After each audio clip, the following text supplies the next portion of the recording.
Ok, hemos dado inicio a la grabación y bueno, el día de hoy vamos a continuar hablando de este evento de gastrulación. Ya el día de ayer hicimos la clase introductoria en la que les he mencionado que la gastrulación es una etapa del desarrollo embrionario que tiene que ver con el cambio de la forma del embrión y con la constitución de las 3 capas germinales o blastodérmicas del embrión. Esto es el ectodermo, el endodermo y el mesodermo.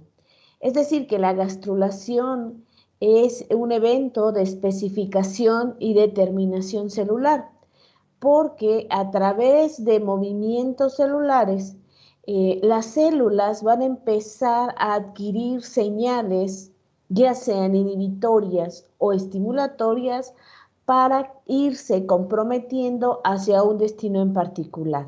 Esto es, voy a hacer una estructura ectodérmica, voy a hacer una estructura mesodérmica o voy a hacer una estructura endodérmica. Esos movimientos celulares, entonces, les van a permitir a las células moverse, mantener asociaciones o generar capas, o bien ser células individuales.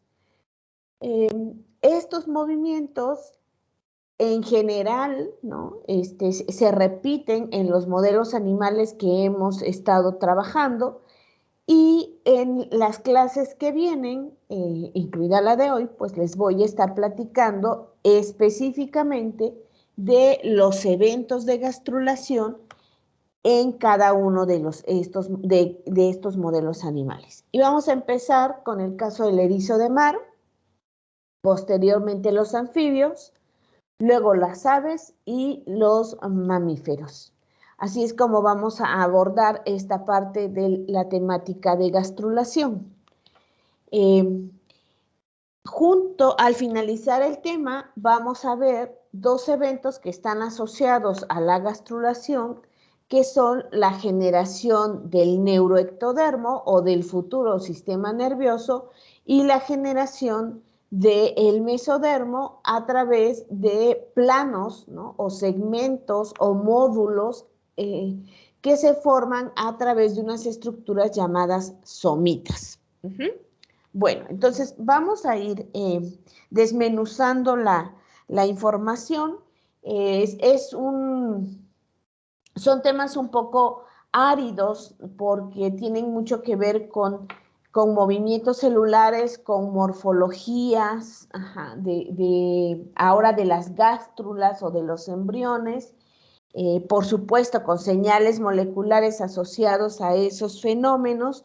Y entonces, pues la información va siendo mucha, ¿no? Y un poco árida, entonces yo intentaré explicarla lo más accesible posible, pero si ustedes tienen alguna duda o alguna pregunta, recuerden que pueden interrumpirme en cualquier momento, porque cuando yo hago la presentación no veo si ustedes levantan la mano o si ustedes me pusieron algo en el chat.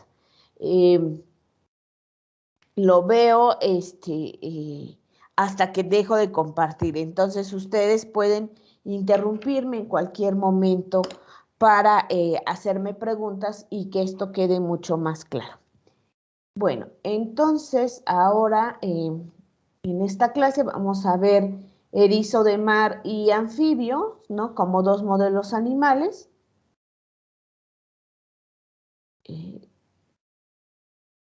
Para entender el evento de gastrulación.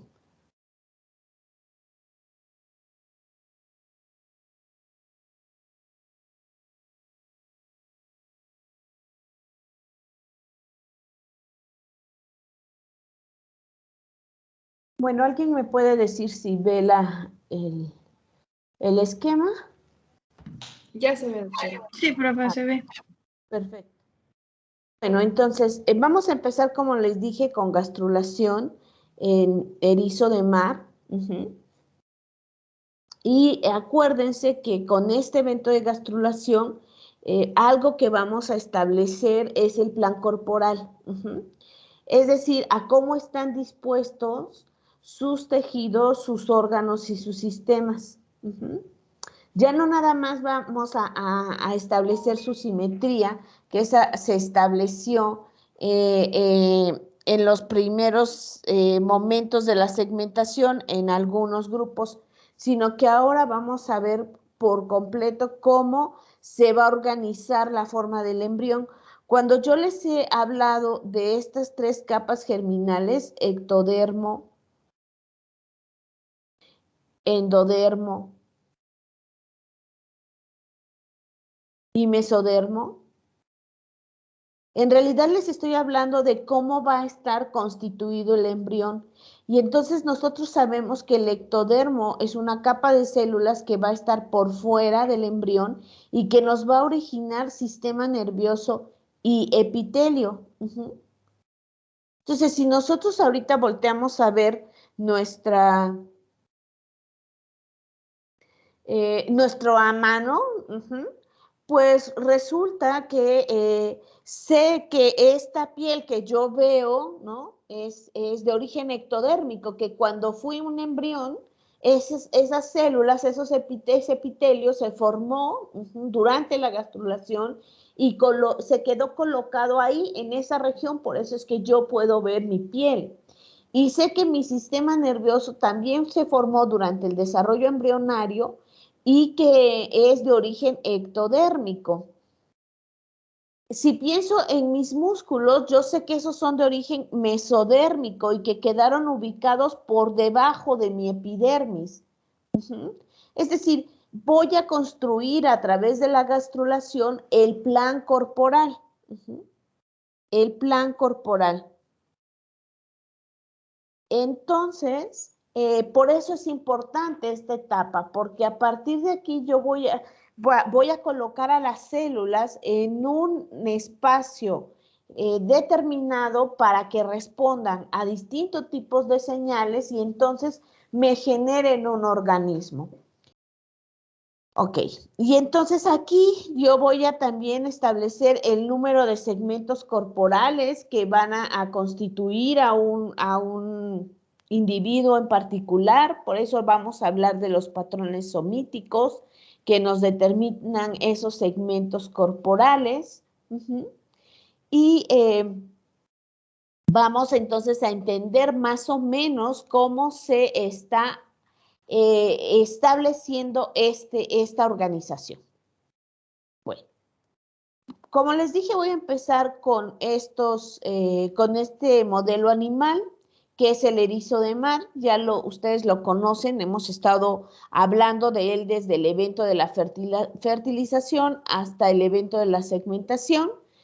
Y este erizo de mar tiene un huevo con mediana cantidad de vitelo y tiene una segmentación holoblástica, es decir, todo el huevo se divide y aquí les estoy recordando precisamente esos eventos de segmentación. Vemos cómo pasa el primer plano en segmentación, el segundo plano, el tercer plano y esto nos da células de tamaño diferente dado cómo pasan estos planos de división celular y se me genera un polo animal y un polo vegetal. Después tengo otra división desigual que me da células que yo puedo llamar mesómeras, micrómeras y macrómeras dependiendo de su tamaño. Al finalizar el proceso de la segmentación, yo voy a tener una blástula que va a estar formada por células que tienen distinto tamaño y unas bien especiales son aquí en la región vegetal, a las que les llamo las pequeñas micrómeras. Esto pasó durante la segmentación. Si yo hago un corte, voy a tener un blastocele.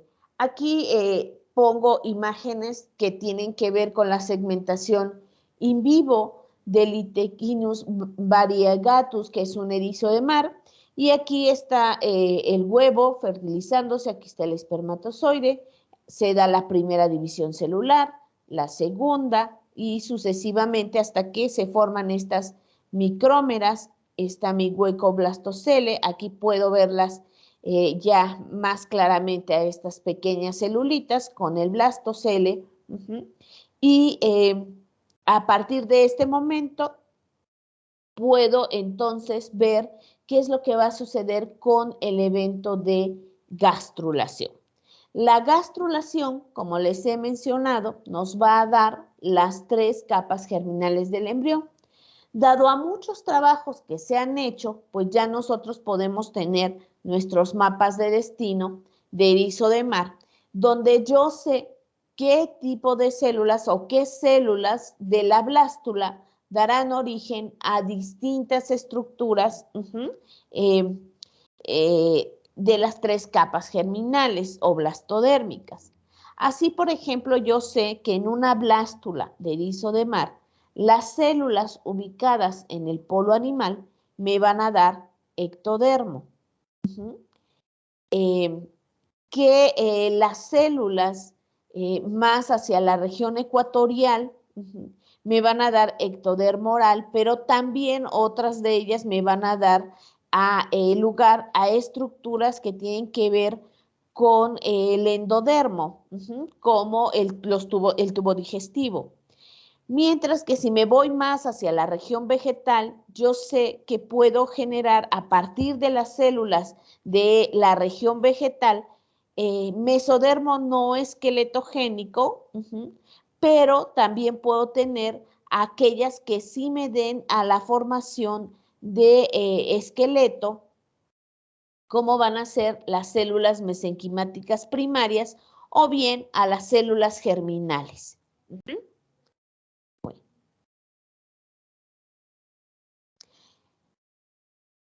Trabajando también con estas blástulas y estos trabajos experimentales en el que nosotros podemos separar a las células que constituyen a la blástula para saber cuál fue su destino, bueno, pues nosotros ahora sabemos que las micrómeras, estas pequeñas células que están aquí abajo, son las que me inducen al futuro ectodermo, me inducen señales que me permiten un desarrollo normal del erizo de mar. Aquí yo tengo mi erizo de mar, la blástula de un erizo de mar, y sé que cuando termine el evento del desarrollo embrionario, yo voy a tener un organismo completo, como está aquí, con sus estructuras de origen ectodérmico, pintadas en azul, sus estructuras endodérmicas pintadas en amarillo y sus estructuras mesodérmicas pintadas en rojo. Si yo tomo solamente a las células azules de un erizo de mar, de la blástula de un erizo de mar, y las llevo a cultivo, las pongo en un medio adecuado para que se desarrollen, como les he mencionado, este grupo de células se organiza formando una larva que se llama animalizada, en la que únicamente voy a tener células ciliadas, y es todo lo que voy a tener. Estructuras puramente de origen animal, no tengo mesodermo, no tengo endodermo.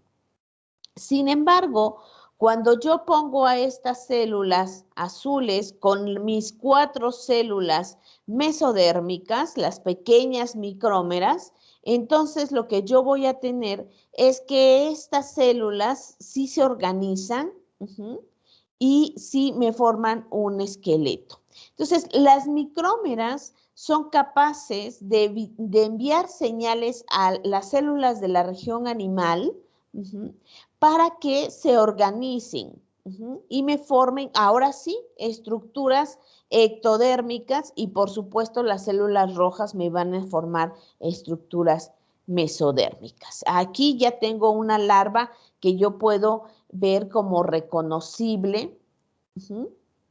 Eh, eh, Y, por supuesto, le faltan las estructuras endodérmicas, pero digamos que ya tengo capas o una estructura larval que puedo asociar a un animal. En este caso, a este erizo de mar.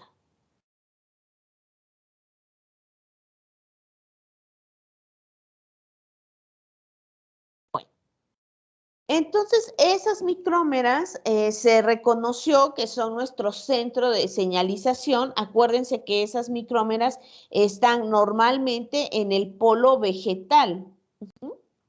¿Vale? Ahí es donde están, en la región vegetal. Y este experimento también ya se los pasé en la unidad que acabamos de terminar de ver, pero quiero retomarlo para que se acuerden que son nuestras micrómeras las que me inducen un eje anteroposterior, las que hacen que las células se muevan. ¿Sale? Y son las que me inducen entonces estos movimientos celulares que me darán la formación de un eje corporal, ¿no? Entonces aquí ya tengo este plegamiento de células, pero este plegamiento está dado por señales que vienen de estas micrómeras. ¿Dónde están las micrómeras? En el polo vegetal. Y parece ser que eso se debe a dos proteínas que están presentes desde el evento de la fertilización en el huevo del erizo de mar, que son estas dos proteínas que les recuerdo aquí, que son dishevelled y betacatenina, o DSH, ¿no? DSH y betacatenina, que están presentes desde el proceso de fertilización, y esas señales son las que nos permiten precisamente construir un animal normal. Es decir, que se forme el evento de gastrulación, que se presente la gastrulación y por lo tanto que me dé la organización de las capas celulares, las localicemos en el espacio adecuado para que en un futuro pues me desarrollen estructuras ectodérmicas, endodérmicas y mesodérmicas. Bueno, entonces esas micrómeras van a tener la capacidad de generarme señales para iniciar la parte de la gastrulación.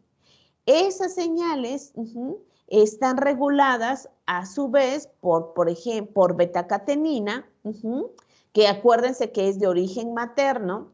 Esta betacatenina me prenderá un gen que es el PMAR, me inhibe al gen GC y por lo tanto este gen GC inhibido permite que se activen factores de transcripción que regulan la expresión de genes que forman esqueleto.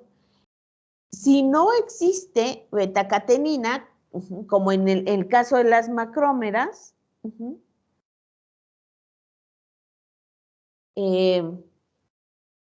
entonces pues no se generarán estos factores de transcripción que activan esos genes. Bueno, entonces, si yo tengo betacatenina, se activarán señales que me permitan los movimientos celulares y entonces inicie el evento de la gastrulación. Vean aquí nuevamente, estas son imágenes de la gastrulación del erizo de mar. Ahora están trabajando con este grupo, Litechinus variegatus, y entonces aquí está nuestra blástula, en el que se inició ya el evento de gastrulación. Vean cómo las células ya se están moviendo aquí, ¿no? Están entrando, están migrando, están haciendo la transición epitelio-mesénquima y estas son células individuales, pero del lado de la placa vegetal, ¿no? Que esta sería nuestra región vegetal, lo que podemos ver es un aplanamiento de la capa vegetal.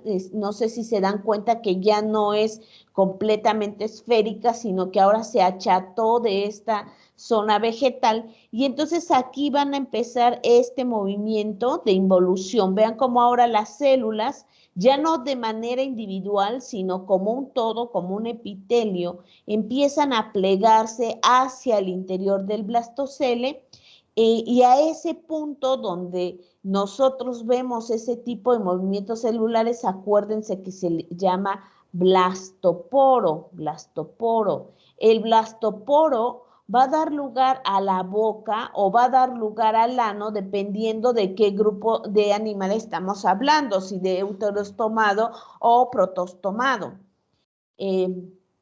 Bueno, y entonces aquí ustedes pueden ver cómo sigue estos eventos de cambio de las células. Ahora ya están invadiendo prácticamente todo el blastocele, y a estas células que ingresan, que van a quedar al interior del erizo de mar, estas células forman el endodermo y nos van a formar un tubo digestivo primitivo que se llama arquenterón, arquenterón. ¿Ok? Arquenterón.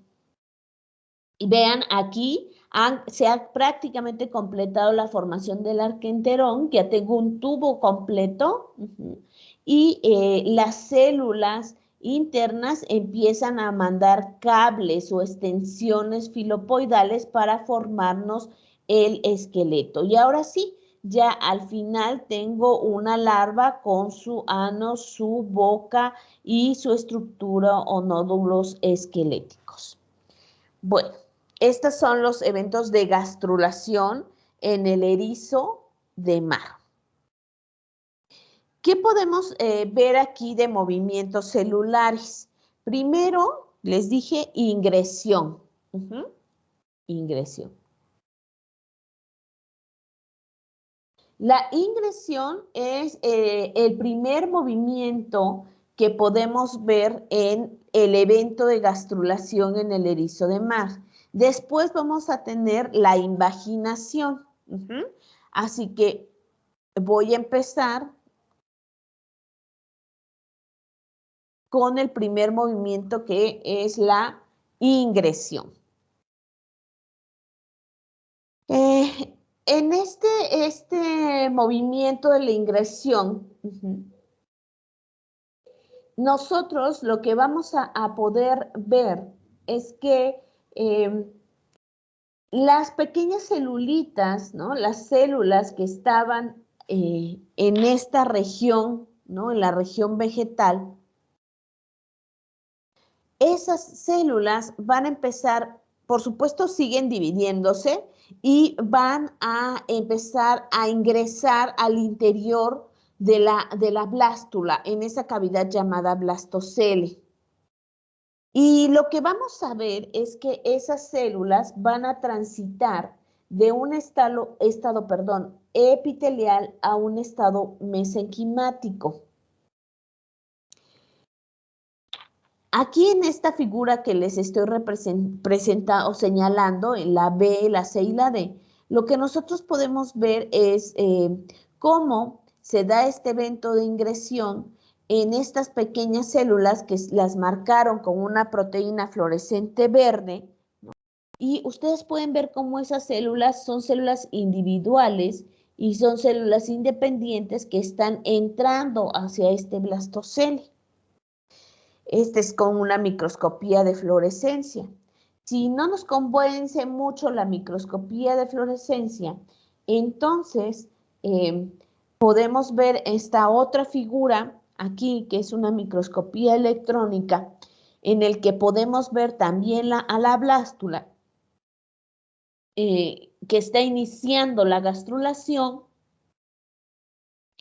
Y podemos ver aquí a estas células individuales. Me parece que ahora es muy claro que son células individuales. Aquí un acercamiento. Se están entonces ingresando, ¿no? a la cavidad blastocélica. Entonces, durante la ingresión, nosotros vamos a tener un proceso de transición de células epiteliales a células individuales. Y aquí arriba, en este esquema, que lo dejé al final, precisamente es lo que quiero mostrarles qué es lo que está pasando. Aquí lo que va a pasar es que yo tengo un grupo de células, Si ustedes ven este primer recuadro, aquí estaría mi blastocele, como está indicado aquí. Y estas serían, pues, mis células de la blástula, mis blastómeras. Bueno, y que tienen cilios, porque acuérdense que nuestra blástula era ciliada.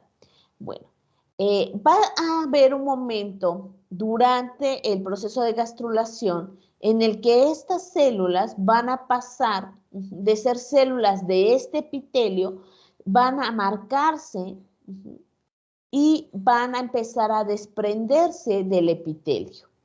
Ya no les va a gustar estar unidas a estas otras células grises, ya no van a ser amigas de las células grises, se van a pelear con esas células, van a perder las uniones de comunicación celular con ellas y entonces ahora sí se van a ir separando. De tal manera que estas células queden como células individuales, como lo pueden ver aquí. Y esas células entonces son las que ingresan al blastocele. ¿Por qué? Porque hicieron este fenómeno de transición de epitelio a mesénquima.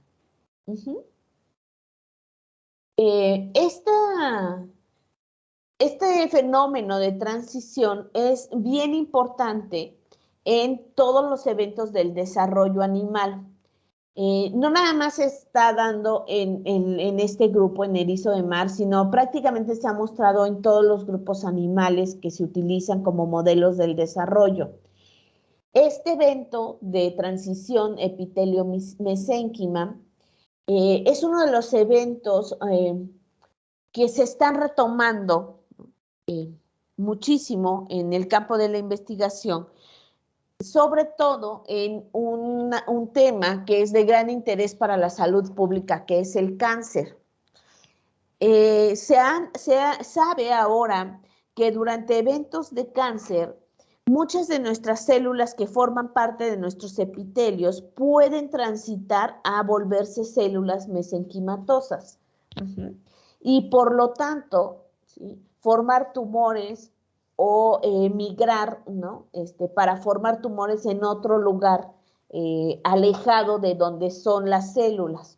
Entonces, este fenómeno está siendo muy estudiado para poder entender una patología, en este caso como el cáncer, porque el cáncer también puede verse como un evento del desarrollo embrionario, entonces, como para abrir nuestras perspectivas de lo que estamos aprendiendo en esta clase. Bueno.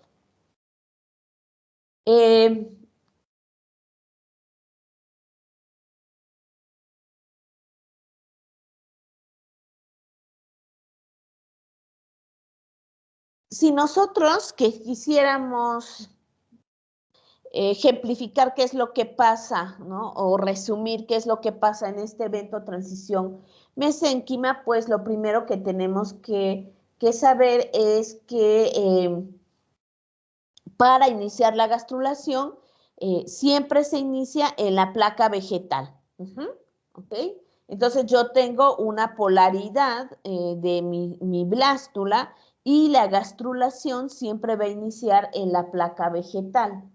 Ahí, en esa placa vegetal, pues vamos a tener estas células del epitelio, que son las pequeñas micrómeras, que son las que van a empezar a separarse del epitelio, son las que van a estar sujetas a la transición epitelio-mesénquima y entonces van a poder ingresar. Se van a perder las moléculas de adhesión entre una célula y la otra, y se van a poder mover las células. Bueno, entonces eso respecto al fenómeno de ingresión. Aquí les pongo un poco más grande esta imagen, ¿no? Y entonces el ingreso de estas células al blastocele marcan a las células como mesenquimáticas. Acuérdense que les dije ya, les he repetido varias veces, que una célula mesenquimática es aquella que se desprende del epitelio. Y estas se van a llamar mesénquimas primarias porque van a ser las primeras que van a ingresar durante el evento de gastrulación. Estas células mesenquimáticas van a perder afinidad por la capa externa, que es la hialina, y por sus células vecinas, ya no quieren estar junto a las células vecinas, pero aumentan su afinidad por componentes de la lámina basal, que es esta línea amarilla que les estoy marcando, y por lo tanto pueden ingresar al interior del blastocele. Aquí más grande la imagen de fluorescencia que les marqué en la primera diapositiva. Aquí vemos cómo estas células están ingresando al blastocele, y aquí en la microscopía electrónica pues es muy claro este ingreso de las células individuales. Okay. Bueno, como ya les he mencionado, estas células que ingresan son las micrómeras, y esas micrómeras, como vimos en el tema anterior, esas micrómeras están marcadas por la presencia de betacatenina. En esta figura que está aquí, en la figura A, lo que les estoy mostrando precisamente es la señal de betacatenina que está marcada en rojo, junto con la interacción que tienen con estas células que están ingresando. Okay, que las células se marcaron en verde, pero siempre tenemos señal de esa beta-catenina, ¿no? Entonces, lo que hace que esas células ingresen es que beta-catenina, que estaba presente en esa zona, pues permite la expresión de genes que hacen que estas pequeñas células tiendan a ingresar.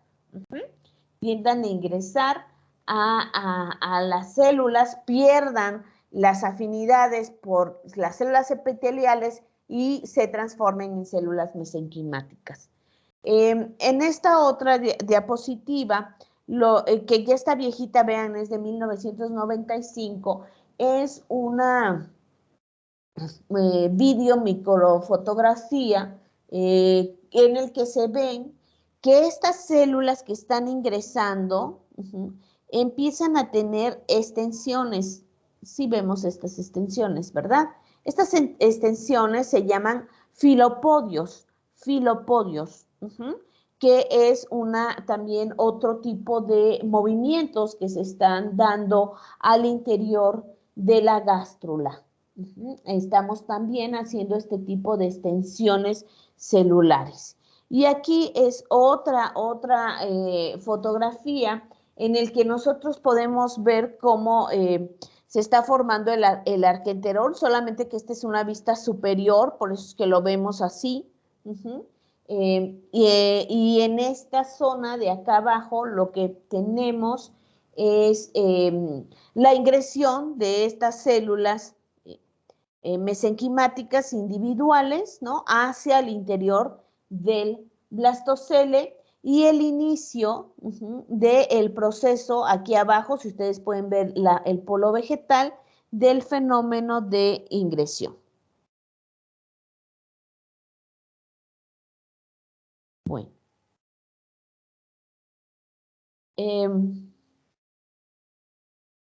El otro movimiento que les he mencionado, que forma parte de los movimientos de gastrulación en el erizo de mar, es la invaginación. Y aquí les muestro una imagen en la que se ve muy claramente la invaginación a nivel de la placa vegetal. Esta es la placa vegetal, y aquí podemos ver con mucha claridad cómo se está llevando aquí en la invaginación, donde entra el conjunto de células. Aquí no son células individuales, sino se jalan todo el epitelio externo hacia el interior. Este fenómeno se conoce como invaginación.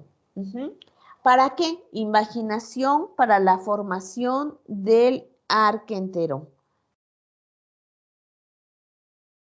Bueno.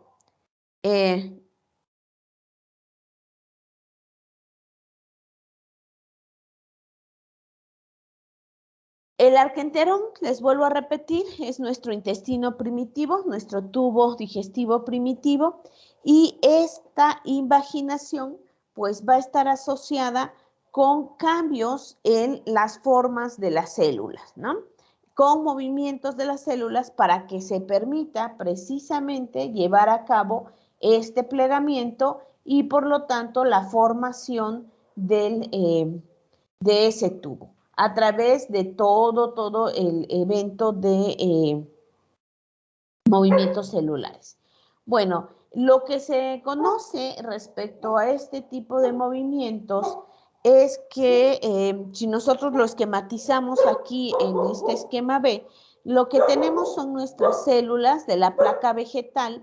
Acuérdense que estas células son ciliadas y tienen una secreción aquí externa que se llama hialina, la capa hialina. En la capa hialina yo puedo encontrar una parte interna, que es el verde más oscuro, y una capa externa, que es en gris, con mis microvellosidades. Para que se dé el evento de invaginación, entonces lo que va a suceder es que las células de la placa vegetal van a liberar el contenido de las vesículas secretorias. Estos puntitos que están aquí marcados en morado son vesículas secretoras que tienen un péptido que es un proteoglicano. Su nombre es condroitina, sulfato de condroitina, proteoglicano de sulfato de condroitina o CSPG. Cuando ese péptido se libera hacia la capa hialina, entonces lo que sucede es que permite que se hidrate la capa y esto me va a hacer que se hinche.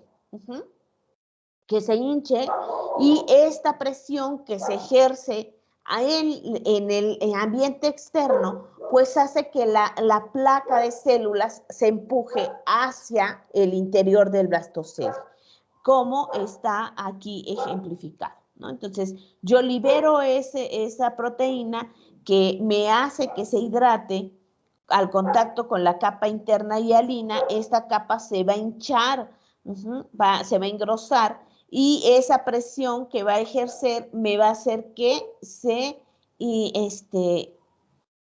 el epitelio entre hacia el interior del blastocele en este tipo de movimiento que se llama invaginación. Invaginación. Un poco lo que sucede con la gelatina, ¿no? Que no sé si ustedes han hecho alguna vez o trabajado con la grenetina, que es el compuesto que hace que nuestras gelatinas se coagulen. Es un polvo en realidad, y cuando lo pones en agua, esa proteína se hidrata y entonces nos hace pues esta especie como de gelatina, ¿no? Y entonces igual cuando yo expando esa proteína y esa capa hialina, entonces lo que me van a hacer es generar presión. Dado que el único espacio que tengo es el blastocele, pues la placa de células va a ingresar hacia esta cavidad, permitiéndonos este evento de invaginación.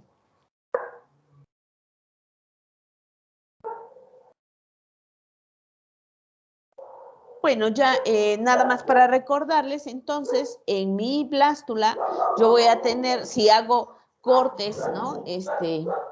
Así en la circunferencia, pues la capa más externa va a ser mi ectodermo, luego va a quedar mi endodermo y internamente va a quedar mi mesodermo.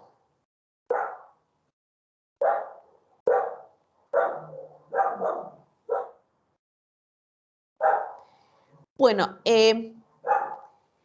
una vez que se da el fenómeno de invaginación, bueno, pues este primer plegamiento, por supuesto que se puede explicar por el mecanismo que ya les dije, ¿no? De liberación de ese sulfato de condroitina, de ese proteoglicano de sulfato de condroitina, y me permite este plegamiento. Sin embargo, para formar un tubo completo, el tubo digestivo de este animal, ese tubo tiene que llegar hacia la región del polo animal. ¿Cómo lo hace? Bueno, lo hace por otro tipo de movimiento celular que es la extensión convergente. Y a partir de ahí es que vamos a formar todo el arco entero. Entonces, en esta diapositiva, lo que les muestro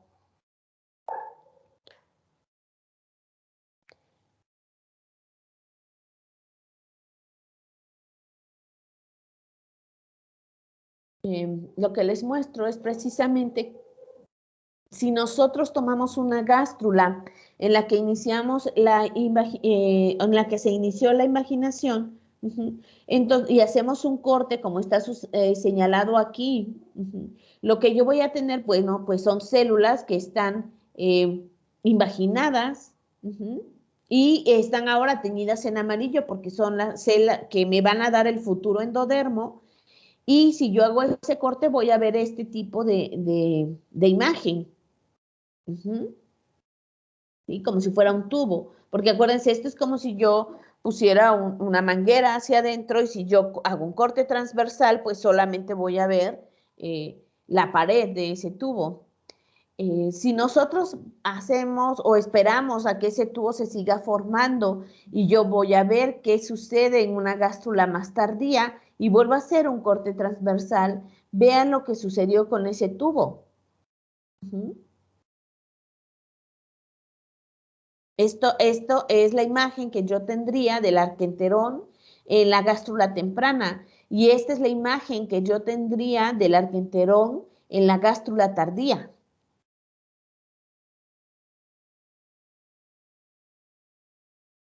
Lo primero que podemos ver, y creo que es claro ahí para todos, compañeros, es que se redujo el número de células.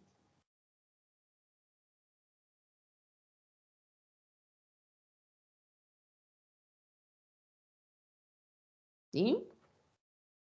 Y se redujo, además de reducirse el número de células, se redujo la luz del túbulo. Bueno, y entonces lo que cuando se hacía un análisis de cada una de estas células, pues se logró ver que lo que realmente está sucediendo para la formación del arquenterón después de la invaginación es que las células entran a un proceso de extensión convergente. Aquí, si se dan cuenta, las células enumeradas todas están juntas y aquí cuando vamos a ver qué pasa en la gástrula tardía, bueno, las células ahora han convergido una sobre otra para formarnos, ¿no?, la extensión, para extendernos al tubo y por lo tanto hay menos número de células formando la luz del túbulo y la luz del túbulo se ha disminuido. Y con esto podemos ver que sí, efectivamente hay un movimiento de extensión convergente.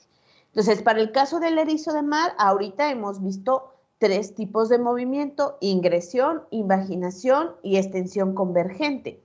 Hemos visto además también que para el evento de ingresión, pues hay un evento de transición epitelio-mesénquima. Bueno, aquí está la imagen nada más, más grande, ¿no? Para que alguien quiera decir algo. Alguien abrió su micrófono. ¿Quiere decir algo?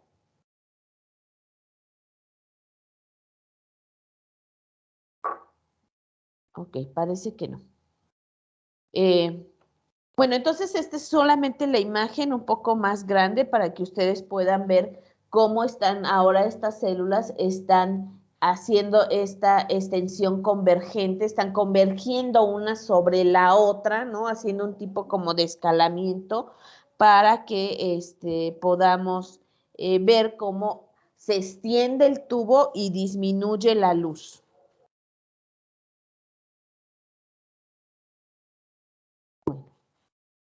Y aquí podemos verlo, ¿no? Estas células estarían formando este tubo que nos va a dar el futuro tubo digestivo hasta que llegue a esta zona. Bueno. Ahora, todas estos movimientos celulares tienen que ver con señales moleculares que están reguladas, como ya les he dicho, por betacatenina. Y va a ser esta beta-catenina quien vaya y me active al gen PMAR1, y PMAR1 es un represor global, y lo que va a poder hacer es reprimirme genes como delta y DRI, pero me va a poder activar, o sea, va a poder activar otros genes como TBR y ETS que me van a dar la diferenciación esqueletogénica.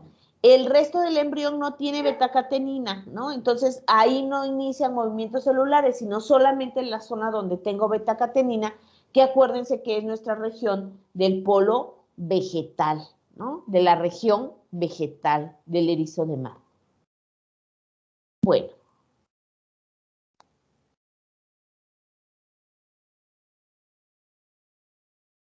Eso ya se los pasé en otra clase. Entonces, hasta acá la parte de gastrulación en erizo de mar.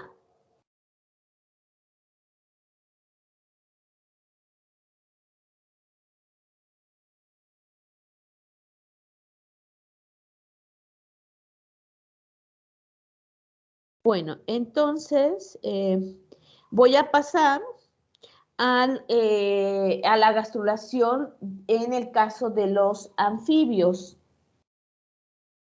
En el caso de los anfibios, pues la gastrulación tiene exactamente el mismo principio, que es traer dentro del embrión las áreas destinadas a formar órganos endodérmicos, rodear al embrión con células que formen el ectodérmico o el epitelio ectodérmico y colocar a las células del mesodermo en posiciones adecuadas entre el ectodermo y el endodermo, pues para formarnos todas las estructuras que en un futuro van a dar músculos, ¿no? O todos aquellos tejidos derivados de mesodermo.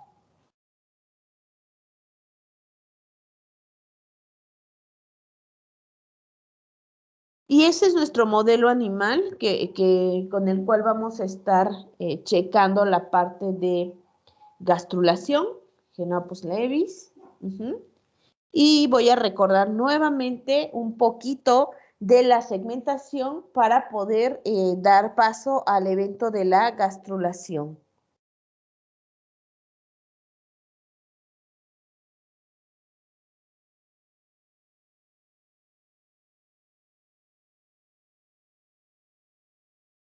Bueno, aquí tenemos un huevo fertilizado. Acuérdense que cuando entra el espermatozoide a dar este evento de fertilización, pues entonces en ese momento tenemos una rotación, ¿no? Del citoplasma. Esto es algo que tenemos que recordar bien. Hay una reorganización del citoplasma y se me forma esta media luna gris, ¿no? Que me va a marcar el lado dorsal del embrión y el futuro blastoporo, ¿no? Blastoporo. Que acuérdense que el blastoporo es el punto de inicio de los movimientos de gastrulación. Por eso quise volver a repetirles esto, porque lo que está sucediendo aquí es precisamente que desde el momento prácticamente de la entrada del espermatozoide y la rotación del citoplasma, pues se marca el futuro lado donde va a ingresar o donde se van a dar los movimientos celulares de la gastrulación. Aquí les pongo entonces, después de la rotación cortical, pues se van a seguir dando, y de la formación de esta media luna gris, pues se van a seguir dando los planos de segmentación, el primero, el segundo, el tercero, ¿no? El primero y el segundo se dan a todo lo largo del eje animal vegetal, mientras que el tercero es más meridional hacia la zona del polo animal. Y a los sucesivos también van a ser meridionales y eso nos va a permitir tener células de distinto tamaño. Y al final del proceso de segmentación voy a tener una blástula que va a estar formada por células de distinto tamaño. Las células del polo animal van a ser más pequeñas en comparación con las células del polo vegetal, y voy a tener un blastocele que me va a estar separando, porque acuérdense que esa es una de las funciones de esta cavidad, separar las células del polo animal de las células meridionales, ¿no? De esta región, de la región ecuatorial. ¿Ok? Bueno, eso lo vimos ya en el caso de la segmentación. Y si nosotros analizamos un mapa de destino de esta estructura, de mi blástula,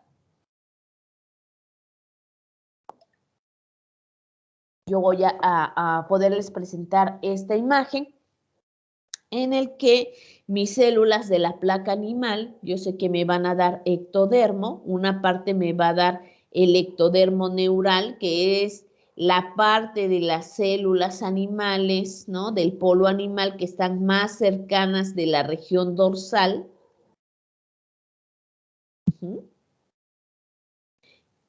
Y otra parte que me va a dar ectodermo epidermal. Tengo mi blastocele y tengo mi región media. Al interior de la región media, en la región ecuatorial, pues sé que me van a dar mesodermo, que es todo lo que les está en tonos rojizos. ¿Vale? Y las células del polo vegetal, pues me van a dar endodermo. Ajá.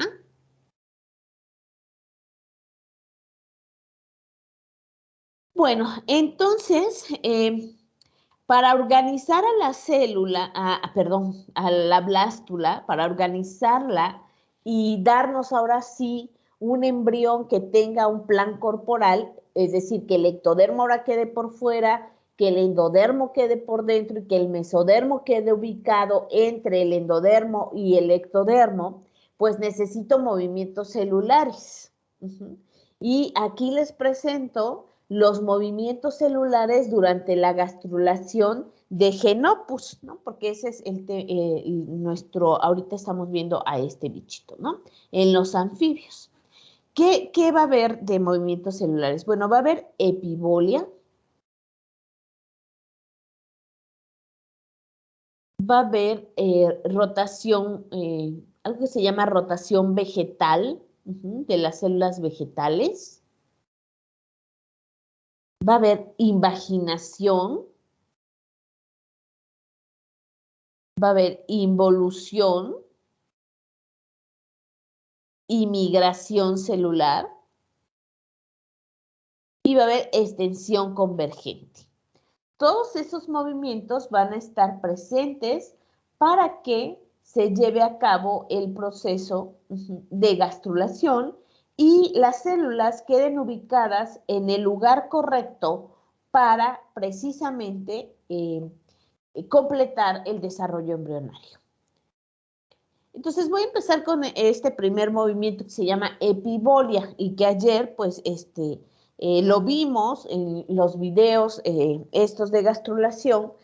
Y la epibolia lo que refiere es a los movimientos por los cuales el ectodermo o la capa de células ectodérmicas se mueven y recubren toda la región endodérmica, que si recuerdan su mapa de destino de nuestra blástula, ¿no? Entonces yo voy a hacer que estas células azules, vayan y recubran a todas las células, ¿no? A todo el endodermo, porque si nosotros lo vemos así, entonces estas células van a tener que venir a cubrir a todas estas de acá abajo. Bueno, ¿cómo se da ese evento? ¿Cómo es posible que estas células que están ubicadas en el polo animal puedan ir y rodear a toda la blástula, ¿no? O a la futura gástrula por completo y la recubran? Bueno, se ha explicado que este evento puede darse por extensión e intercalación de las células.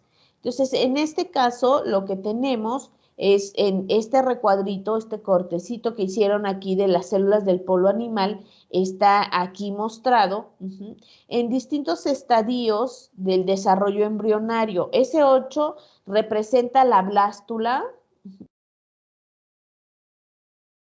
mientras que ese 10 y ese 11 ya son etapas de gástrula, es decir, que ya están completando este proceso de movimientos celulares. Y lo que se ha mostrado es que estas células cambian de forma, se intercalan unas con otras y además se aplanan. Si nosotros lo ponemos en una imagen o en un esquemita como está aquí, entonces nosotros lo que tendríamos son células de la capa animal y tendríamos estas células que refieren a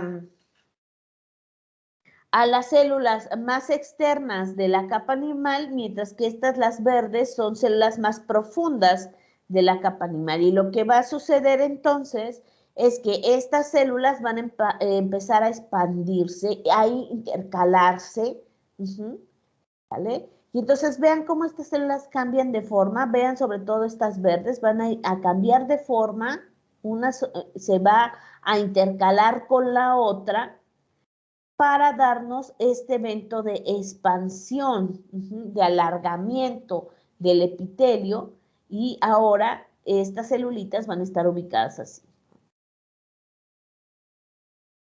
¿Sí? ¿Sí? No sé si queda claro. Lo que vamos a tener es de mis capas de células del polo animal que se formaron por el evento de blastulación. La manera en que se hace epibolia es que las capas más profundas de las células de la capa del polo animal se intercalan para expandir el epitelio. Entonces cambian de forma y se intercalan. Bueno, aquí es la imagen más grande, ¿no? Y entonces yo tengo aquí este fenómeno de intercalación radial y ahora voy a tener una expansión del epitelio, ¿no? Si este era todo lo que era el largo del epitelio, bueno, conforme se van intercalando, pues ahora yo puedo expandir ese epitelio para que vaya cubriendo a toda la gástrula, a toda la gástrula por fuera.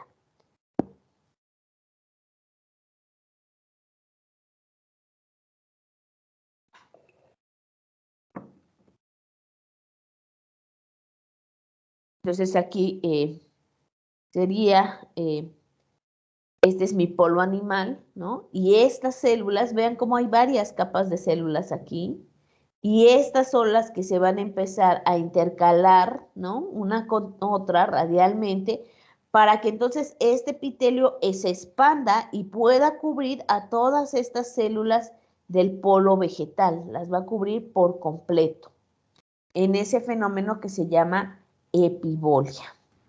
Profa, disculpe. Entonces, lo que quiere decir es que las células se intercalan para hacer una capa menos gruesa, como más delgada y pueda cubrir más superficie, digamos. Más delgada, pero más expandida, exacto.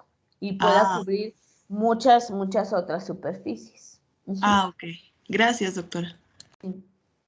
Bueno, entonces ese es uno de los movimientos, ¿no? Epibolia. Todavía hay muchos más movimientos que se presentan durante esta organización en 3 capas, en el caso de los anfibios. Y aquí les voy a tratar de representar estos tipos de movimientos. Todas las secciones son secciones meridionales que muestran entonces cómo está el blastocele y la línea media, ¿no? O ecuatorial de esta blástula. Y lo que nosotros podemos ver aquí en estas primeras imágenes es que los primeros movimientos que se van a dar son los movimientos que involucran a estas células del polo animal que dijimos van a empezar a moverse, como están indicadas aquí las flechas, por epibolia, ¿no? Para tratar de cubrir a todas las células del polo vegetal. Vean cómo aquí en esta imagen ya vemos que las células del polo animal, las células azules, ya están cubriendo, ¿no? Prácticamente ya a todas las células amarillas que me van a dar a mi futuro endodermo. ¿Okay? Bueno,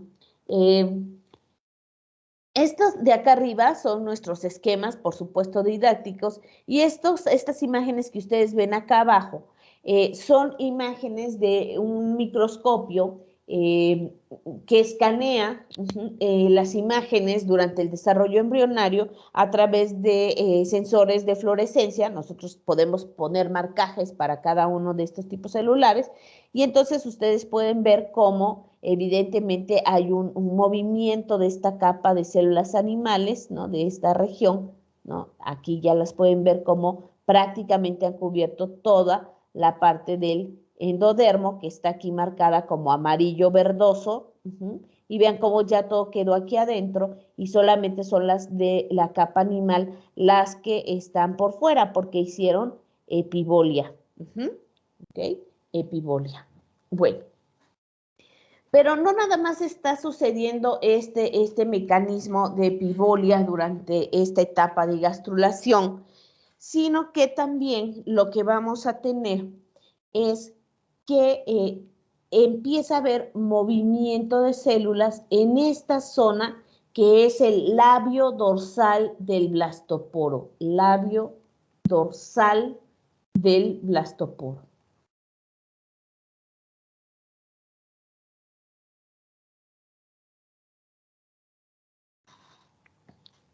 Labio dorsal del blastoporo. Ahí van a iniciar los movimientos de invaginación e involución. Ahí, en ese labio dorsal del blastoporo.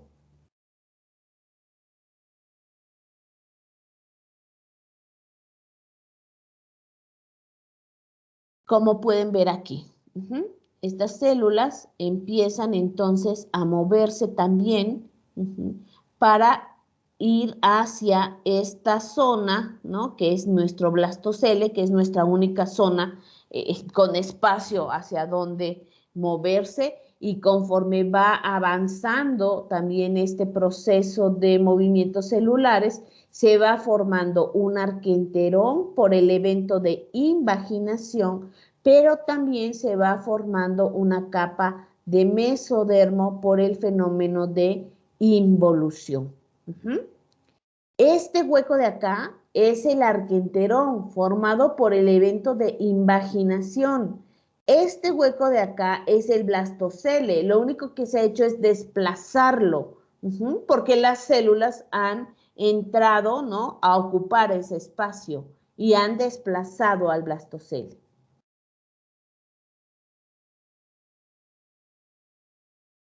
Bueno, aquí continuamos con los movimientos de gastrulación. Aquí tenemos nuestro labio dorsal del blastoporo, donde empezaron los movimientos, acuérdense, de invaginación y de involución. El de invaginación para formarme mi arquenterón, el de involución para formarme mi capa de mesodermo. Este es el blastocele que está siendo desplazado y la epibolia pues sigue su curso y ahora van a empezar también movimientos aquí en el labio ventral del blastoporo. También empieza a haber un proceso de involución de células mesodérmicas y ectodérmicas. Aquí continúa este proceso. Aquí yo tengo prácticamente formado mi arquenterón. Vean cómo en esta etapa ya todo el blastocele fue ocupado por células endodérmicas. El mesodermo ahora empieza a hacer una transición epitelio-mesénquima. Estas células se vuelven mesenquimatosas y van a empezar a migrar para ir a invadir toda la zona vegetal o lo que había sido la zona vegetal. Nuestro endodermo se internaliza cada vez más, mi arquenterón ya está muy bien formado, el mesodermo empieza entonces a formar una notocorda y el ectodermo está completamente por la parte externa. Bueno, voy ahora entonces a tratar de señalizarles moléculas que están involucradas en este proceso de la gastrulación junto con estos movimientos celulares. Bueno, entonces, aquí en A están marcados los movimientos iniciales de la gastrulación. Esta es una gastrula temprana, lo que está sucediendo al inicio de la gastrulación. Acuérdense, en azul son mi capa animal, es mi futuro ectodermo. En rojo son mis futuros células mesodérmicas y en amarillo mis futuras células endodérmicas. Y entonces lo que va a suceder aquí es que a nivel de esta zona se va a formar el mesodermo dorsal. ¿Por qué en esta zona? Porque acuérdense que esta zona es donde estaba mi media luna gris, donde se quedaron entonces aquí señales que están asociados con la parte del organizador, el organizador de espema. Y aquí entonces lo que yo tengo es la presencia de genes como XBRA y el gen gosecoid. En esta zona se llama la zona marginal de involución. ¿Vale? Son células que van a entrar al interior de la gástrula por el fenómeno de involución. Bueno, entonces aquí tenemos a nuestro gen gosecoide expresándose en este tipo de células. Estas células de la placa vegetal, pues sabemos que van a ingresar, por eso es que están las flechas aquí marcadas, van a moverse hacia el blastocele.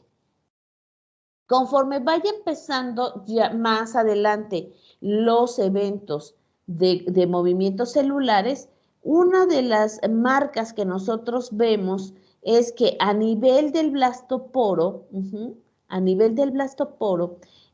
se van a dar del labio dorsal, acuérdense, tenemos el movimiento de involución de las células, de las futuras células mesodérmicas, y tenemos de las células endodérmicas que en esta zona del blastoporo las células empiezan a cambiar de forma y se hacen como alargadas y a esas células se les llama células en botella. Células en botella. Sí las pueden ver aquí, ¿no? Como las están representando como estas celulitas así alargaditas. Bueno, el endodermo, también de la zona ecuatorial, también va a empezar movimientos celulares gracias a la expresión de genes como Cerberus y HH-Hex. Y el ectodermo empieza la epibolia. Empieza también a hacer intercalación radial para poder cubrir, ¿no?, a toda la gástrula.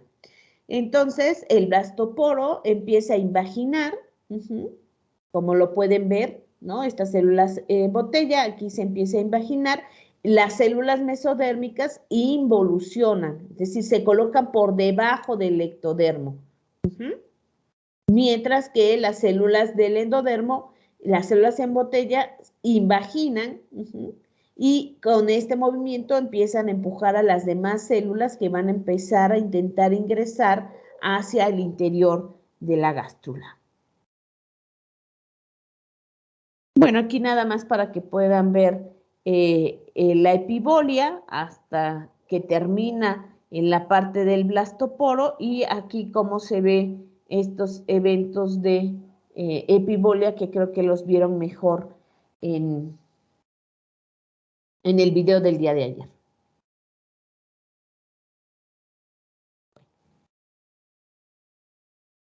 Bueno, entonces, estos movimientos de celulares que les he mencionado, pues tienen o se han asociado fuertemente con la presencia de una proteína que se llama fibronectina.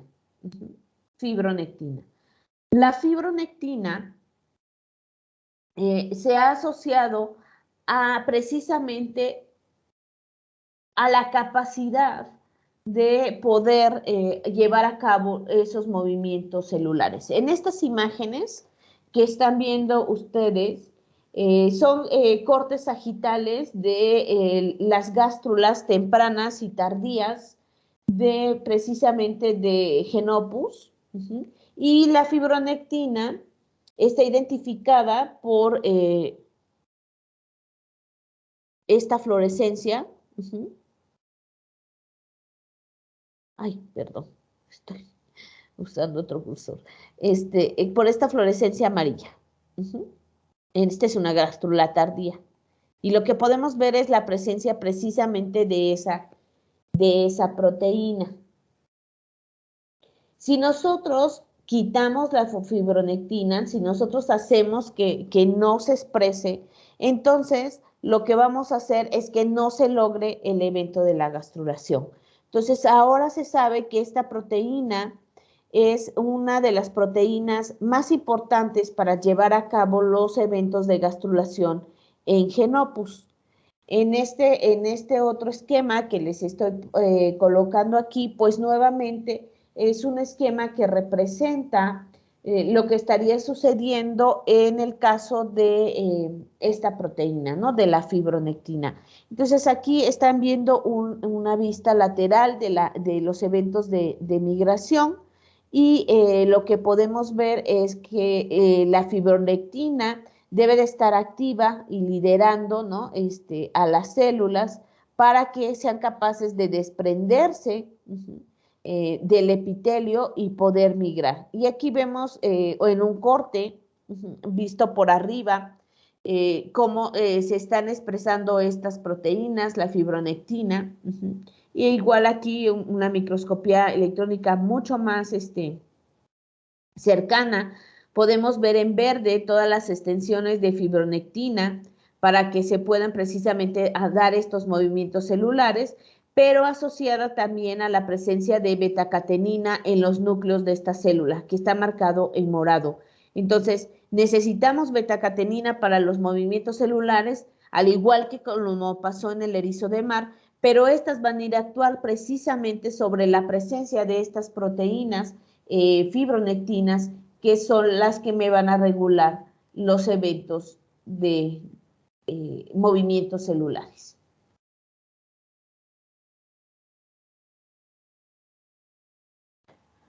Bueno, aquí,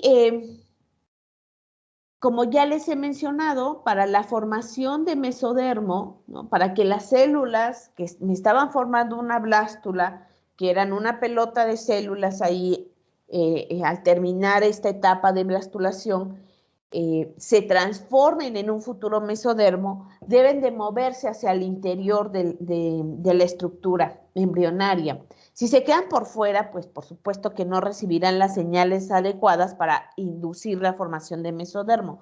Debemos de meterlas al interior del embrión, debemos asociarlas con el endodermo y con el ectodermo, ¿no? Básicamente el mesodermo quedará como en un sándwich entre células ectodérmicas y células endodérmicas. Aquí les represento, esta es una gástrula, en el que, como ustedes pueden ver, el ectodermo ya quedó por fuera, el mesodermo está aquí, ¿no? En rojo, y luego aquí está mi endodermo, aquí el fenómeno de invaginación para formarme el tubo digestivo y el blastocele siendo desplazado. Si nosotros tomamos un cuadrito de aquí y lo llevamos aquí, ¿no? Y vemos qué es lo que está pasando, pues lo que yo veo es que aquí está mi endodermo, aquí formándose el arquenterón, mis células mesodérmicas y mis células ectodérmicas. Por supuesto, un montón de fibronectina, porque la fibronectina es esa proteína, como les he mencionado, que está dirigiendo los fenómenos de movimientos celulares. Y estas otras extensiones de células endodérmicas que se llaman lamelipodios. Es decir, que las células son capaces de hacer extensiones de sus membranas celulares. Ahora, si nosotros tomamos este recuadrito y lo hacemos todavía más grande, lo que ustedes van a ver es que mis células mesodérmicas, que son estas rojas que están acá, están enviando o están asociándose con las células endodérmicas a través de moléculas de caderina, es decir, moléculas de adhesión celular, pero también se están asociando a través de estas extensiones filopoidales con la fibronectina del espacio extracelular de las moléculas ectodérmicas. Y a su vez, estas células endodérmicas, a través de sus lamelipodios, también se pueden asociar con la fibronectina de las células ectodérmicas. Y de esta manera, nosotros tenemos un proceso de interacción entre los tres tipos celulares, entre el mesodermo, entre el ectodermo y entre el endodermo, y el endodermo con el mesodermo. Entonces, yo tengo aquí una interacción celular, ¿no? de muchos tipos celulares que nos van a permitir que las células migren, ¿no? Que las células se muevan, pero no se muevan como locas, ¿no? Donde sea, sino que establezcan asociaciones celulares, interacciones celulares. Porque ayer les dije que era muy importante durante este evento de construcción del organismo que las células estuvieran localizadas, ¿no? En un punto determinado y en un tiempo determinado para ser susceptibles de responder a múltiples señales parácrinas o justácrinas, ¿no? De las células vecinas, de información que le va a llegar de las células vecinas. Y entonces, estos esquemas a mí me parece que nos dan una idea muy clara de cómo es que se están dando este tipo de interacciones entre los distintos tipos celulares que se formarán durante el desarrollo embrionario.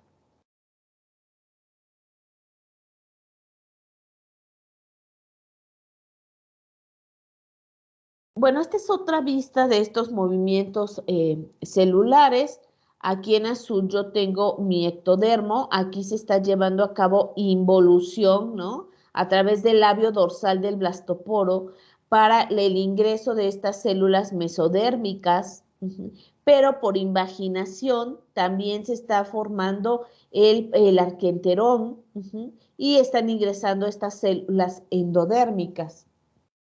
Si nosotros tomamos una gástrula temprana y la partimos, ¿no? Y la desmenuzamos como si fueran capas de una naranja, entonces aquí por fuera estaría el ectodermo y por dentro estaría el mesodermo, porque estas células ya entraron por la parte del blastoporo y se están organizando justo aquí, debajo del ectodermo. Y luego veríamos un primitivo arquenterón y todas las células del endodermo.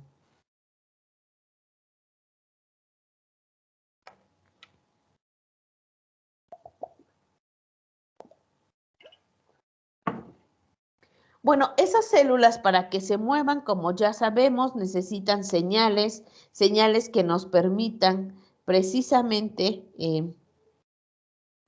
pues orientar a las células, localizarlas, que se muevan, que hagan interacciones.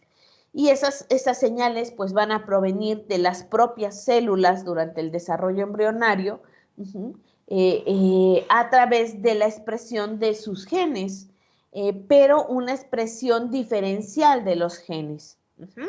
¿Okay? Bueno, entonces, en este esquema lo que nosotros podemos ver es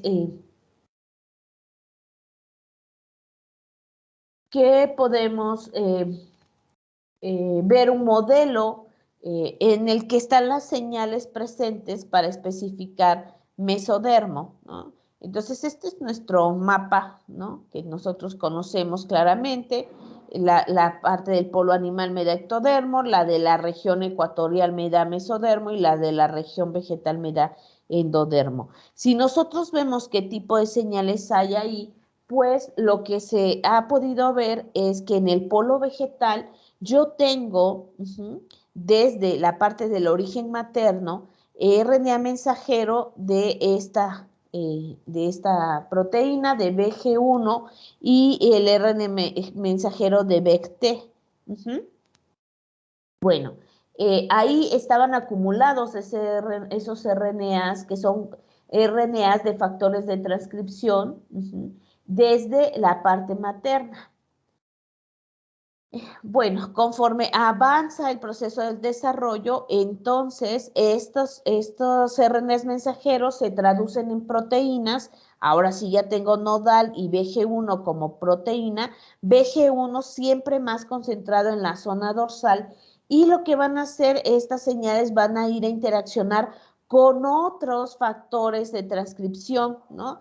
Como por ejemplo los inhibidores de la familia WNT o esta otra proteína que se llama EOMES.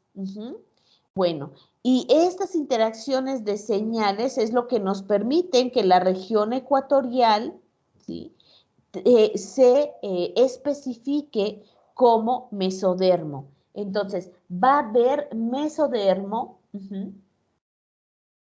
donde esté presente una señal EOMES, ¿no? O también conocida como un factor, es de la familia de las TGF-betas,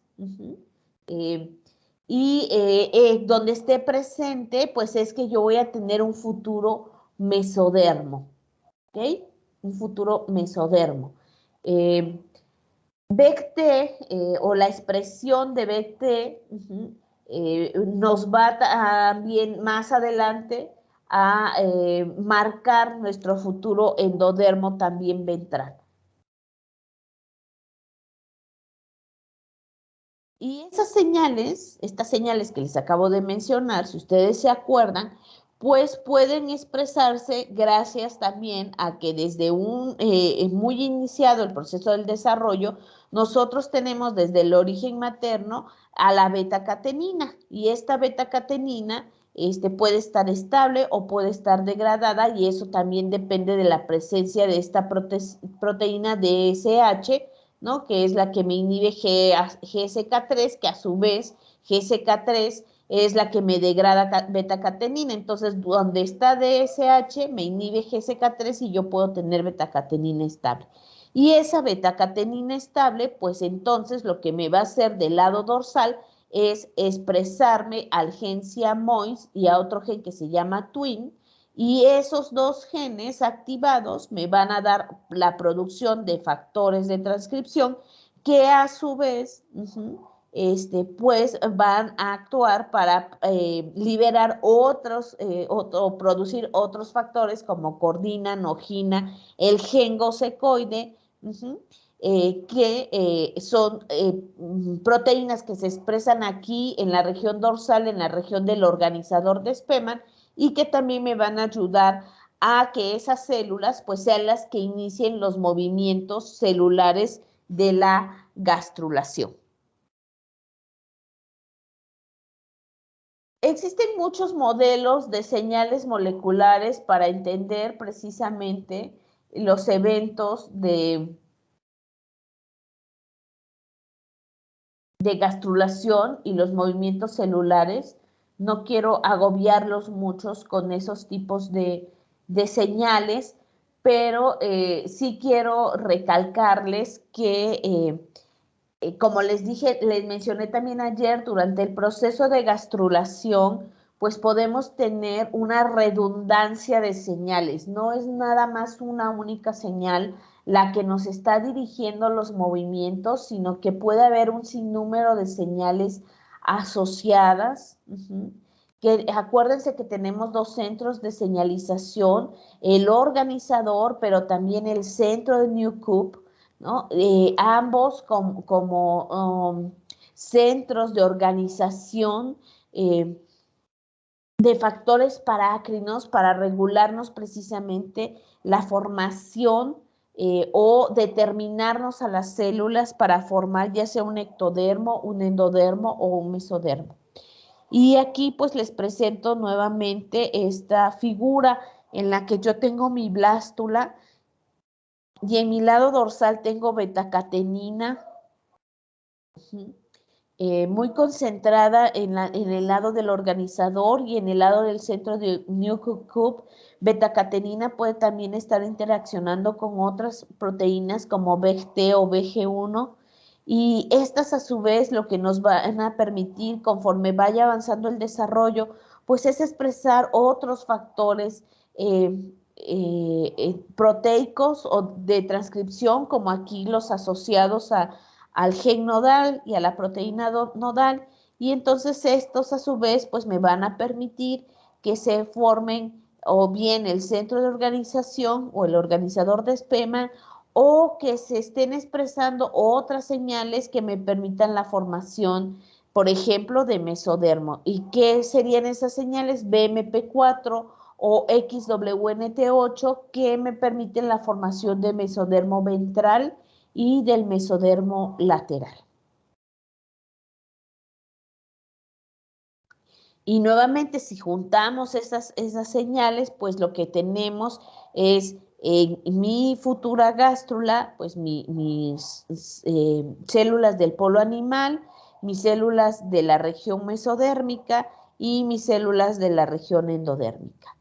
Y otra vez, en mi organizador, en la región dorsal, yo voy a tener moléculas como cordina, nogina y folistatina, regulando esas señales para que se hagan mesodermo dorsal, a esas células, perdón, mientras que del lado contrario va a haber una mayor concentración de BMP4, que eso me indica la formación de mesodermo ventral, porque esta señal antagoniza con las señales que se están liberando de la parte dorsal.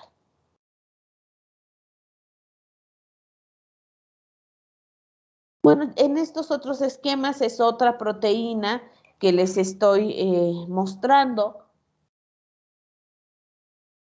que es una proteína que se llama nogina, que se los mencioné aquí, ¿no? Que está participando en la parte de la dorsalización.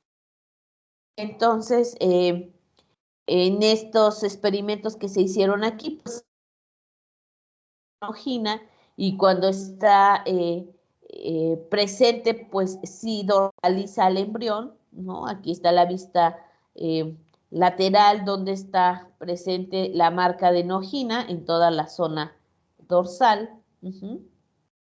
Pero si nosotros hacemos que esa proteína muera o se desestabilice cuando la damos una radiación con luz ultravioleta, pues resulta que los individuos se ventralizan, no forman estructuras dorsales y solamente tenemos como estas masas de células no organizadas, y con eso se mostró claramente que nogina era una proteína dorsalizadora.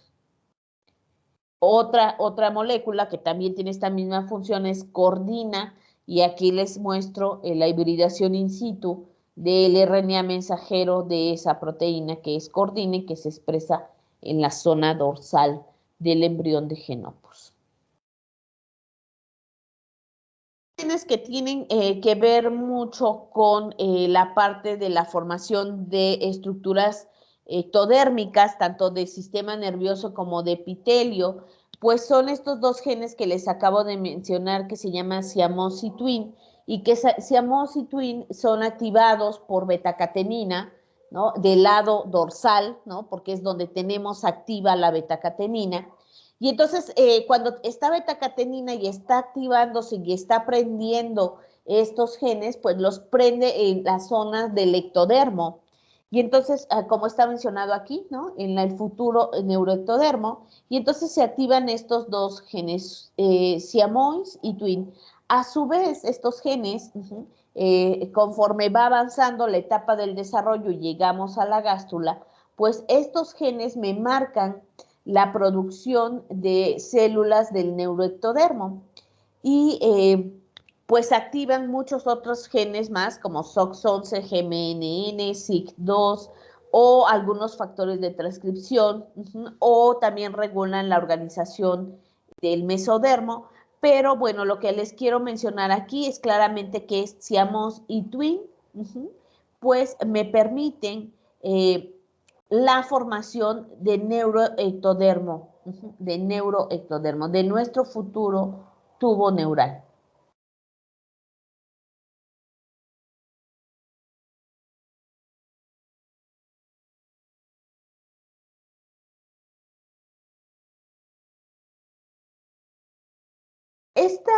Este evento de inducción, ¿no? De que las células respondan a distintas señales y a su vez empiecen a expresar genes que son también de las proteínas de factores de transcripción y que esos a su vez empiecen a regular la transcripción de otros genes y así sucesivamente, pues es un fenómeno regional y temporal.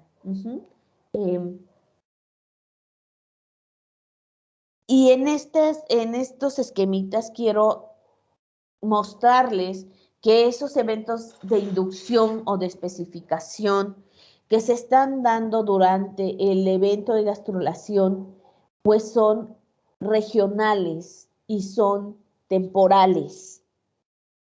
Aquí les muestro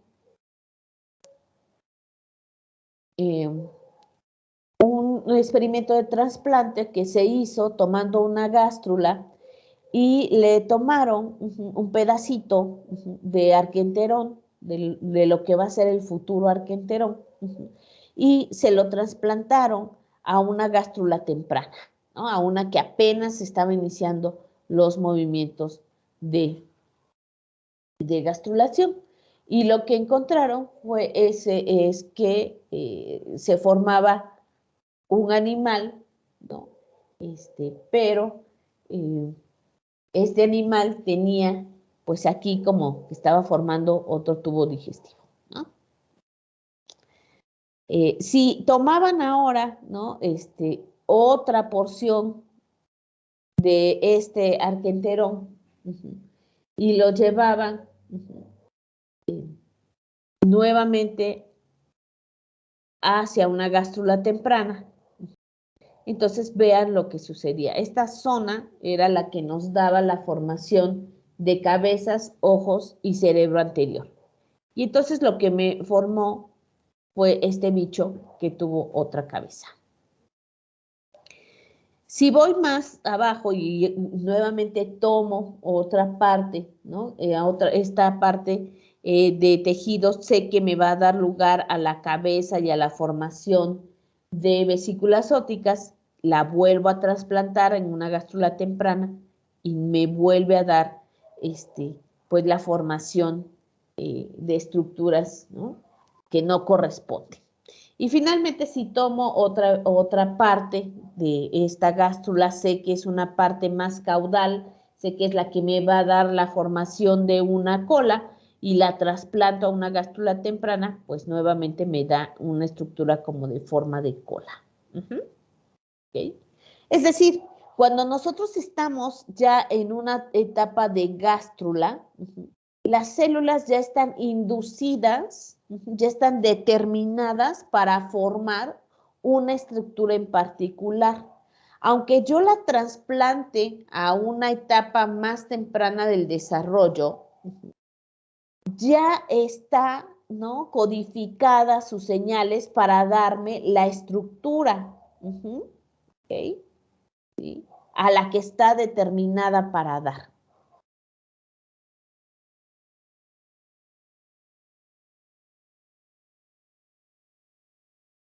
Si yo ahora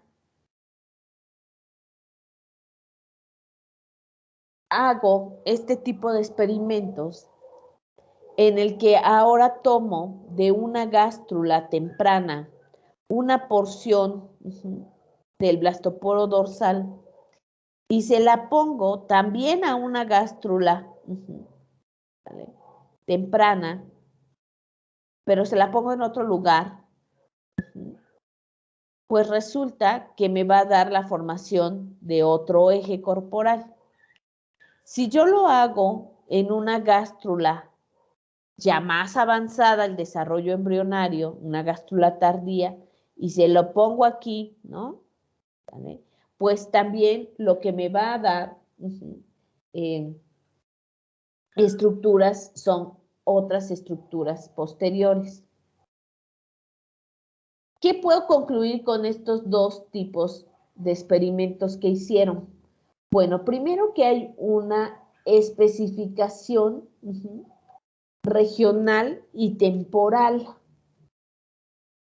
que cuando entramos a la etapa de la gástrula, las células van a empezar a hacer más compromisos y entonces van a estar sujetas a señales de inducción de sus células vecinas y van entonces a regular la expresión ya de ciertos genes de manera determinada. Y aunque yo los haga trasplantes hacia bichos más jóvenes, ¿no? Hacia embriones más jóvenes, estas porciones de tejido ya están especificadas para formar una estructura. Y esa especificación es regional, porque si yo tomo porciones de la región anterior, solo me dan estructuras de la región anterior, y si tomo porciones de la región posterior, solamente me dan estructuras de la región posterior. Y también que tengo una especificación temporal. No es lo mismo si yo tomo estructuras de una etapa de gástrula temprana a si tomo estructuras de una etapa de gástrula tardía. ¿Por qué? Porque las células están recibiendo señales tanto de las células vecinas como señales temporales.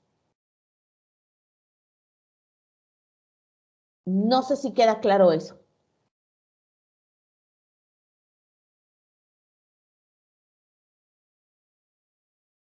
Sí, profe, sí está claro.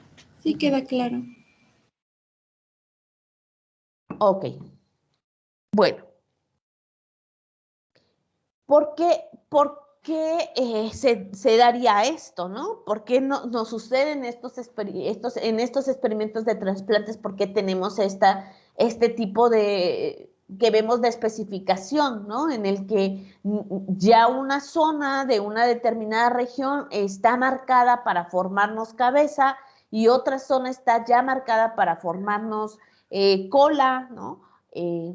¿Por qué sucede eso? Bueno, pues porque a lo largo del desarrollo embrionario y en esta transición de la gástrula, en este acomodamiento de células que estamos teniendo con estos movimientos celulares, entonces las células van a empezar a responder a ciertos factores parácrinos, pero también a producir sus propias señales y sus propios factores parácrinos dependiendo de la localización y el tiempo.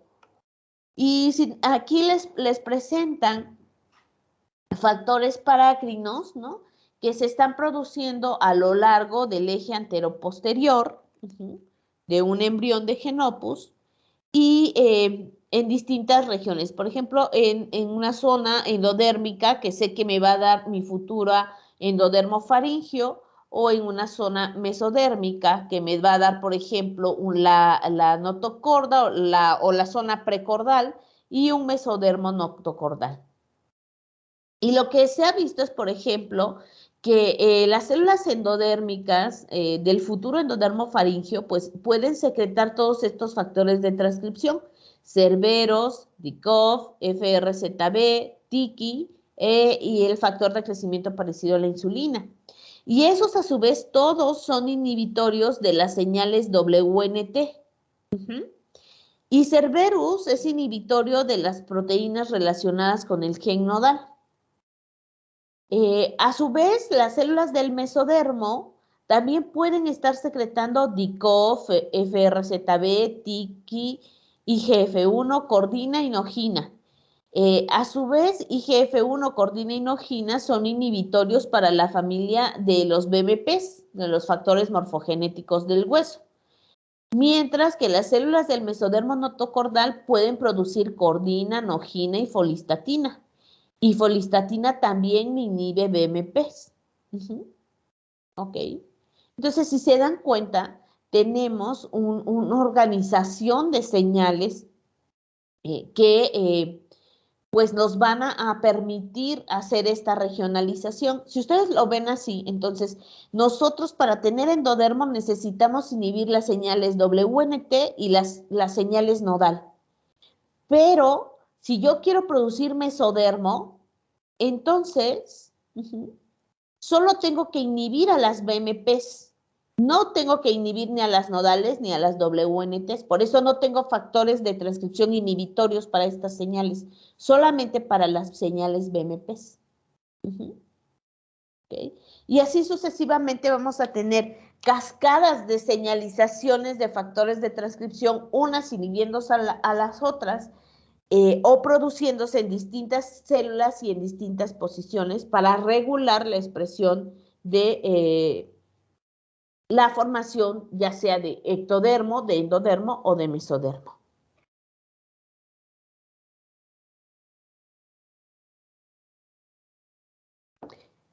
Creo que esta es la última diapositiva y es un ejemplo específico para la formación de ectodermo, ¿no? Y aquí, por ejemplo, sabemos que para formar epidermis yo necesito las señales BMP y WNT, pero si quiero formar médula espinal, deben de inhibirse las señales de BMP y se inhiben a través de cordina, nogina, folistatina, Cerberus y IGF-1, que son factores de transcripción.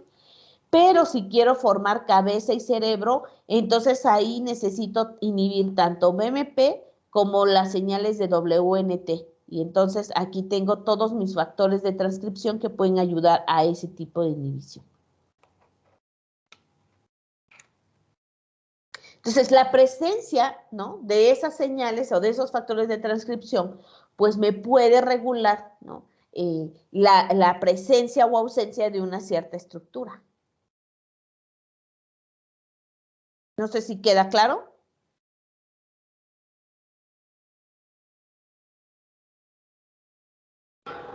Sí, profesora.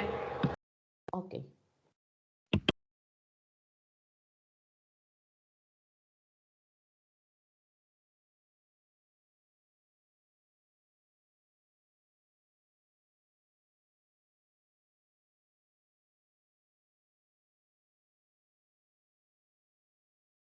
Ok, quiero terminar ya nada más con este modelo. Este modelo pues les representa la etapa de la gástrula. Vean cómo ya el ectodermo está por fuera, el endodermo está ingresando, el mesodermo está entre el ectodermo y el endodermo. Y lo que se representa de este lado izquierdo pues son un sinnúmero de señales, ¿no?, que están interactuando para que se den estos movimientos celulares y se induzca a las células a tener ese destino, o endodermo, o ectodermo, o mesodermo. Esas señales pues son los inhibidores de la familia BMP, que son cordina, nogina, folistatina, marcados aquí en verde. Los inhibidores de la familia WNT, que son Cerberus, FRZB, DICOF, IGF-1. La familia WNT, de la familia de factor de crecimientos fibroblásticos y los gradientes de ácido retinoico marcados aquí en morado. Y la interacción de todas estas señales, como se puede ver aquí, ¿no?, pues son los que nos dan, ¿no?, toda la interacción o toda la comunicación entre células y que van a hacer que esas células pues empiecen a tener un destino en particular.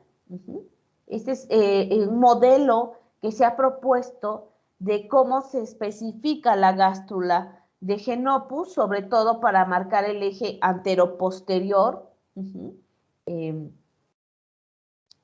y que podamos entender un poco cómo se estarían dando las señales de organización, ¿no? De este mar de células que se están organizando en esta gástrula para formarnos ecto, endo y mesodermo.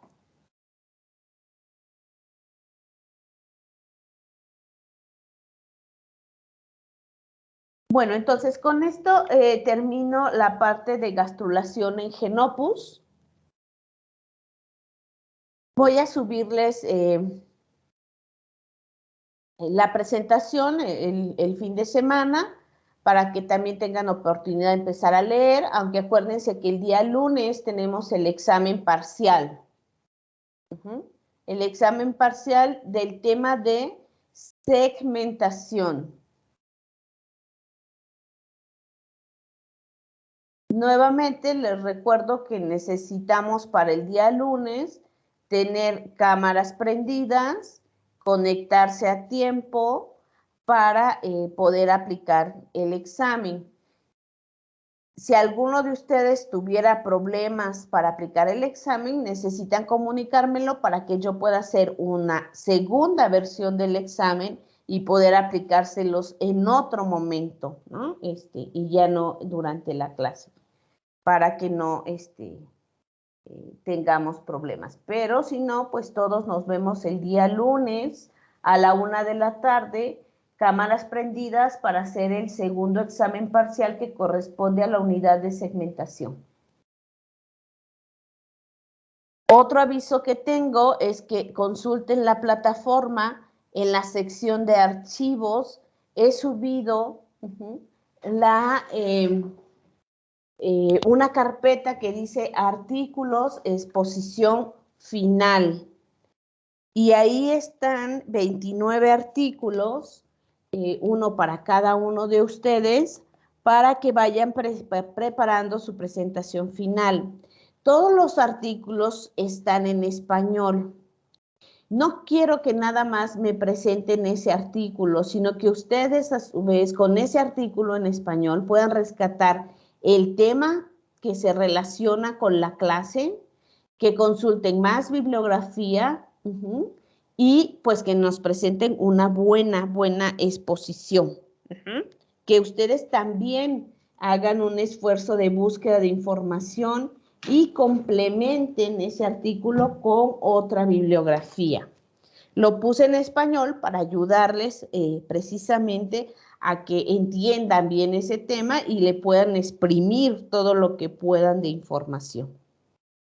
Los artículos van numerados, así que llevarán el número de la lista de clase, que yo creo que la voy a subir también para que ustedes estén enterados, pero la lista de clase va así. Primero los de semestre: Bortolotti, Carbona, Cuautle, de los Santos, Espinosa, Flores, González, Herrera, León, López Flores, López Vázquez, Luna, Maldonado, Marín, Martínez, Avelino, Martínez García, Martínez Vargas, Miguel, Monterrosas, Ojeda, Ortiz, Pérez Pérez, Pérez Rosas, Quirós Tapia, Sánchez, Velázquez y luego cuatrimestre, Carpio y Sansón.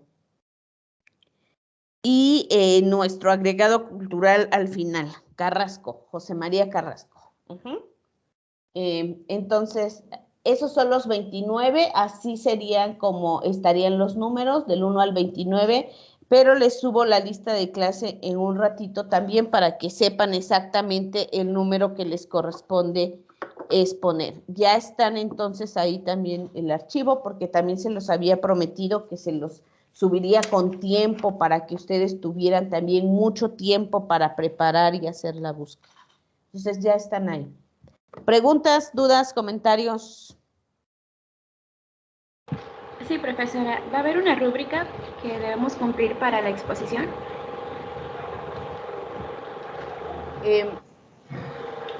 Sí puedo construir una rúbrica, lo hago este fin de semana y se la subo para que ustedes puedan atender a esa rúbrica y todos seamos evaluados bajo el mismo parámetro. ¿Ok? Ok, gracias.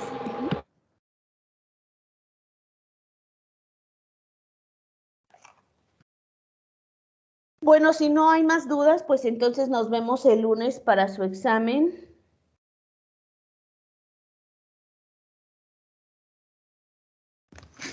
Sí, doctora, Profesora, muchas una pregunta. gracias. Sí, dígame. ¿Para cuándo serían las exposiciones? Chequen el calendario de clase, eso sí, ya también se los había dado, me parece, pero es para noviembre, si no me acuerdo mal. A ver, estoy intentando abrir mis archivos.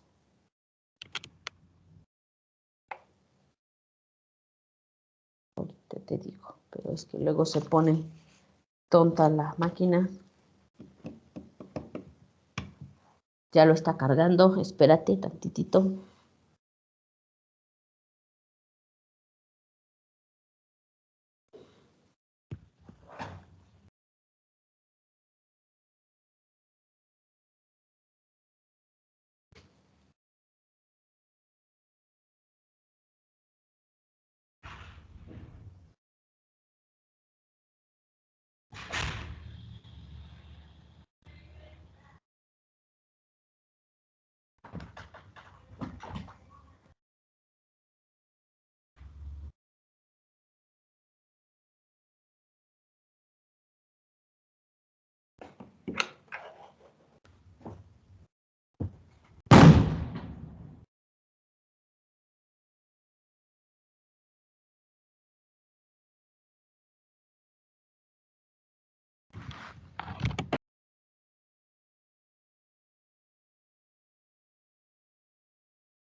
Perdón, es que no lo quiere abrir. Pero espérame ahorita.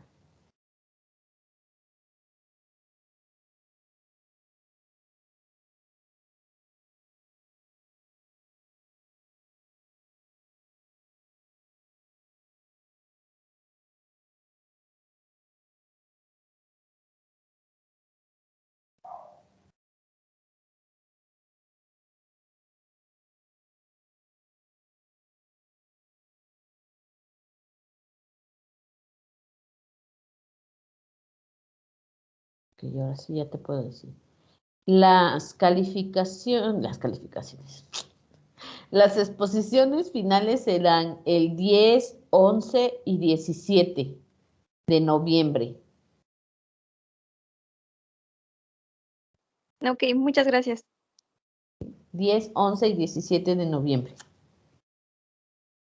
Ya para esas fechas habremos cubierto todos los temas del curso y entonces ustedes podrán hablar de el artículo, pero también insertarlo dentro de la temática del curso. ¿Vale? Bueno, entonces ahora sí, ya si no hay más dudas o comentarios, nos vemos el lunes. Sí, profesora, nos vemos. Hasta luego, Buen doctora. fin de semana. Gracias, Chao. profesora. Que tenga buen día. Hasta Igualmente. luego. Hasta luego, chicos. Hasta luego, doctora.